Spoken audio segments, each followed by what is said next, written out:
Radio Classique, l'invité de l'économie. 7h19 sur Radio Classique. Bonjour Alain Minc. Bonjour. Merci d'être avec nous ce matin. Ce qui s'est passé hier à l'Assemblée marque-t-il pour vous un nouveau tournant dans le quinquennat de François Hollande ?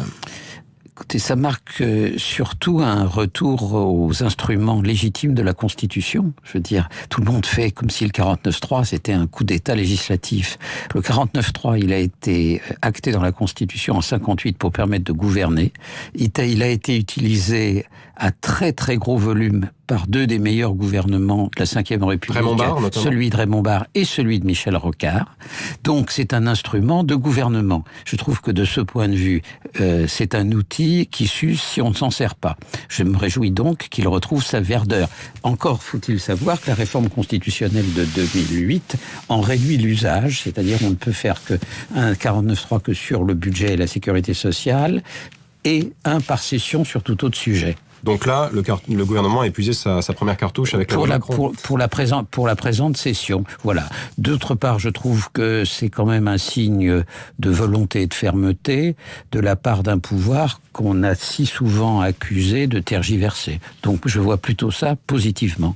Bon, alors après, on peut faire toutes les analyses politiques de la chose. Aveu de faiblesse, la presse de droite ce matin. Non, mais la France entière va être maintenant tournée vers les bisbilles du Congrès socialiste. Voilà, c'est ce que ça veut dire. Le 49.3, ce sont des jeux de position à l'intérieur de ce club qui est désormais le Parti socialiste, c'est-à-dire un parti avec beaucoup d'élus de tous ordres et fort peu de militants non élus. Le pouvoir est affaibli au Parlement, ça c'est incontestable, avec les bisbilles en vue du congrès du PS notamment, vous le disiez. Mais dans l'opinion, on a vu récemment que la loi Macron avait plutôt de bons sondages dans l'opinion. Mais oui, donc dans cette affaire, il y a... Donc c'est un pari que fait Manuel Valls aussi vis-à-vis de l'opinion ? Je pense que c'est un pari, ça va dans le sens de l'opinion, et je ne suis pas sûr que ce soit pas une victoire à la Pyrrhus pour la droite, qui pousse au 49.3, parce qu'elle ne veut pas voter une loi qu'au fond elle approuve. Alors, elle l'approuve, la loi Macron, c'est un petit zéphyr, là où il faudrait un vent de grande ampleur. Mais c'était quand même un petit zéphyr dans le bon sens. Donc, la gauche ne sort pas brillante de tout cela, mais la droite non plus. Est-ce que la droite a été même, on peut le dire, irresponsable en ne votant pas ce texte ? Oh, irresponsable, donc nous n'avons pas de grands mots, mais elle a été politicienne, elle aussi. Alain Minc, plus globalement, si on prend un peu de recul, est-ce que croire que l'esprit du 11 janvier allait museler les frondeurs était un leurre ?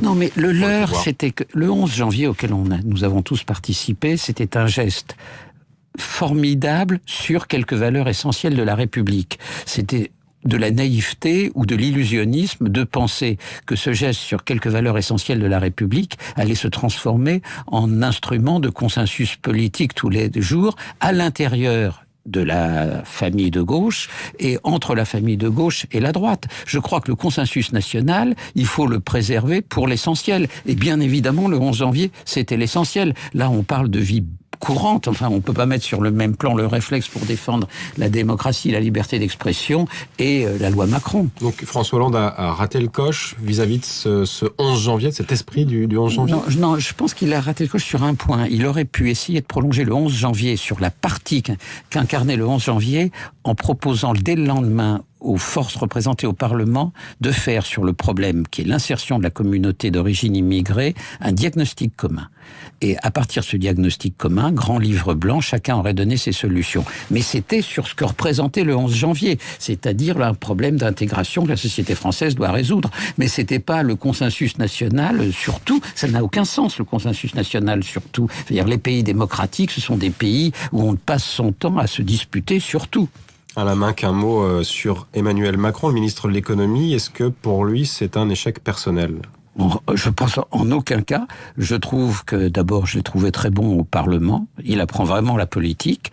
Et ensuite, il incarne désormais une ligne, et chacun sait que si la gauche veut survivre à terme, elle ne pourra survivre qu'autour de la ligne qui est celle de Manuel Valls et d'Emmanuel Macron. Enfin, chacun sait, je ne sais pas si les frondeurs savent au fond d'eux-mêmes qu'ils vivent dans un monde qui n'est pas le monde réel. Alors, ou ils ne le savent pas, et c'est inquiétant intellectuellement, ou ils le savent, et ce sont des cyniques, mais il n'y a d'avenir politique à gauche qu'en acceptant le monde tel qu'il est. Alors, Macron connaît le monde tel qu'il est, avec sa loi, il fait un tout petit pas dans le sens sens du monde tel qu'il est. Sauf qu'aujourd'hui, la gauche n'a plus cette majorité pour appliquer ces réformes que vous appelez de vos voeux. Non, mais de toute façon, en matière économique, le quinquennat est terminé.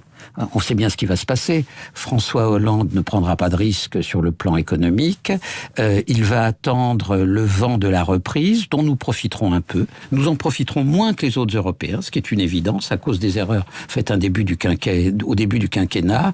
Mais la situation va s'améliorer un peu. Il va essayer de mettre cette amélioration à son crédit, amélioration dans la réalisation duquel il est pour fort peu. Donc, c'est la fin des réformes, c'est la fin du tournant social-libéral qui avait été amorcé début 2014 ? Non, l'idéologie social-libérale Valls-Macron va évidemment durer, mais je ne crois pas du tout, d'ailleurs il l'a même dit François Hollande, qu'il n'y aura des réformes essentielles, surtout que quand ça consiste à dire que la loi Macron est une réforme majeure. La loi Macron est un signe idéologique majeur, mais ce n'est certainement pas une réforme majeure. Il faut faire 10 fois plus, 15 fois plus. 10 fois plus, 15 fois plus, on est donc effectivement très loin du compte. Fin des réformes d'ici 2017, c'est ce que vous dites, Alain Minc.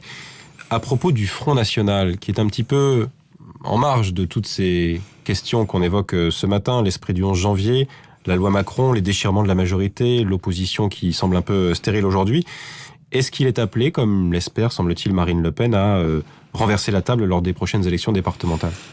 Évidemment, on sait bien que le Front National fera un bon score au départemental, qu'il fera un bon score au régional, qu'il faut dresser un mur face au Front National, mais ce qui sera quand même frappant, c'est si la Grèce, à cause de l'incurie de ses dirigeants, sort de l'euro, on aura une démonstration in vivo ce que c'est que de sortir de l'euro.